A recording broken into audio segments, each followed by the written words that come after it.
Свобода есть, но передвигаться возможности нет. В таких условиях находятся жители многих труднодоступных населенных пунктов Якутии. Маленькие самолеты не летают туда с советских времен. Добираться на вездеходе, если он есть, приходится по несколько суток и за баснословные деньги.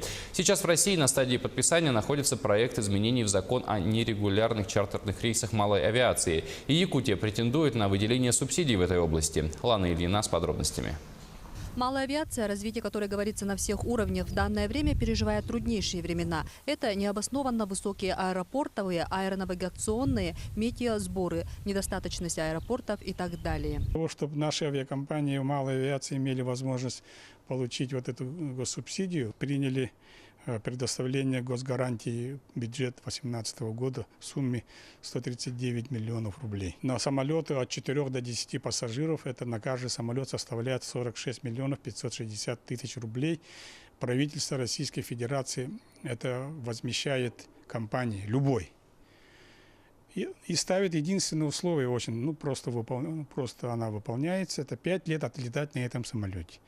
Сейчас в Якутии в малой авиации задействовано 42 воздушных судна, но они не имеют права осуществлять коммерческую деятельность и работают в основном в системе лесоохраны, службы спасения. Между тем, население остро нуждается в услугах малой авиации. Когда закон будет подписан, малые воздушные судна частных компаний смогут действовать как такси.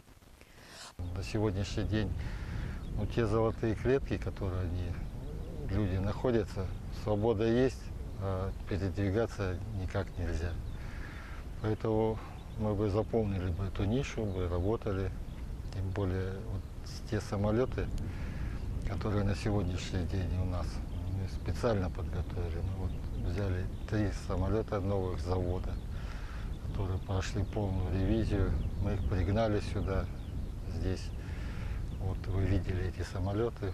Поэтому, хотелось бы, чтобы они работали, а просто не стояли так. В ООО «Восход» 5 самолетов Ан-2, и сейчас большая часть из них простаивает. Один летный час Ан-2 со всеми затратами стоит 70 тысяч, вертолета Ми-2 – 50 тысяч. Для сравнения, один летный час оборудованного санитарным оснащением вертолета Ми-8 обходится государству в 340 тысяч рублей. Подписание внесения изменений в закон существенно разгрузит бюджет республики. Лана Ильина, Илья Жараев, Якутск.